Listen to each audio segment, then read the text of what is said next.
피부 타입이 좀 단단하고 유선 조직도 단단한 분들은 아무래도 피부가 보형물이 들어가서 더 확장이 될 때 그런 압박통이 좀 더 많을 겁니다. 그런데 유독 모유 수유를 하셨던 오주님들은 이런 통증을 느끼지는 않습니다. 왜냐하면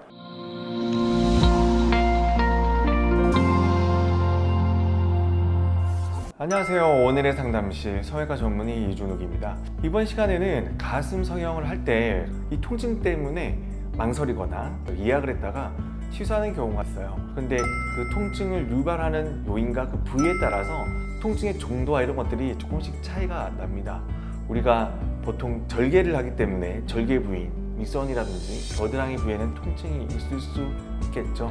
보형물이 들어가고 난 이후에 가슴이 돌 눌러놓은 것 같다는 통증을 말씀하시는 오진님들이 있는데, 이거는 수술받는 오진님들의 피부 타입과 수유 여부와 그리고 보형물이 들어가는 그런 방리하는 방법에 따라서 통증의 정도와 양상이 다릅니다.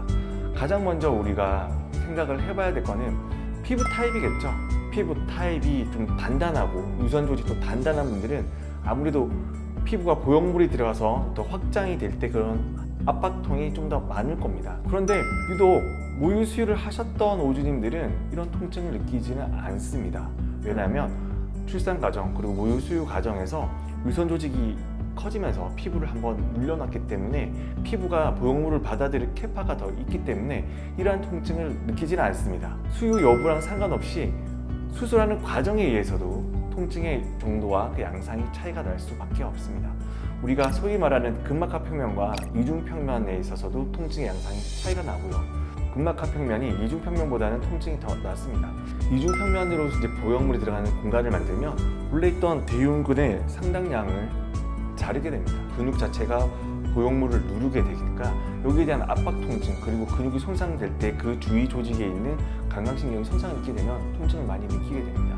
근막하평면 같은 경우는 직접적으로 근육에 손상을 입히지 않고 그리고 근육 자체가 보형물을 눌려주는 그런 압박감이 덜하기 때문에 통증을 느끼는 정도가 더 낮을 겁니다. 그리고 이중평면 같은 경우는 수술을 하는 과정에서 통증을 유발할 수 있는 확률이 조금 더 높습니다. 마지막으로 말씀드릴 거는 수술 술기에 대한 말씀인데요. 이중평면 할 때는 대흉근 아래쪽으로 박리를 해서 공간을 만들게 되는 것을 말하는데, 대흉근 아래쪽에는 갈비뼈가 있겠죠. 그래서 이 갈비뼈 위쪽을 박리하는 과정에서 골막을 손상을 시키면은 통증은 상당히 커집니다. 똑같은 이중평면으로 수술했다고 하더라도 각 병원들마다 수술 후에 통증의 차이가 나는 이유가 여기에 있습니다.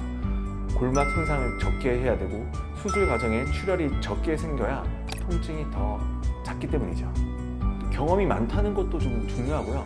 제가 아픈 거를 좋아하지 않기 때문에 수술할 때 어떻게 하면 좀 아프지 않을까, 그리고 통증이나 이런 거에 대해서 좀 관심을 가지게 돼서 그런 경험과 제가 찾아봤던 공부했던 것들이 이제 종합해서 이제 결과적으로 나타난다고 봐야죠. 왜냐하면 많이 했다고 잘하는 것 같지는 않습니다. 잘하는 게 잘하는 거죠. 제가 마무리 말씀을 드리면 통증 때문에 너무 걱정하실 필요는 없습니다. 그렇다고 해서 피부가 단단하신 오진님들께서 통증이 없게 수술하는 건 사실 불가능에 가깝겠죠. 다만 저희가 확신드릴 수 있는 거는 그 통증은 일시적인 것이고 통증 후에 가질 수 있는 만족감은 매우 높다라는 겁니다. 그리고 대다수의 우리 오진님께서는 그러한 통증을 느끼는 확률이 제가 봤을 때는 10% 미만인 것 같아요. 그렇기 때문에 너무 걱정은 하지 않고 편하게 상담 오시고 수술 받으셔도 됩니다. 오늘도 가슴 편한 하루 되세요.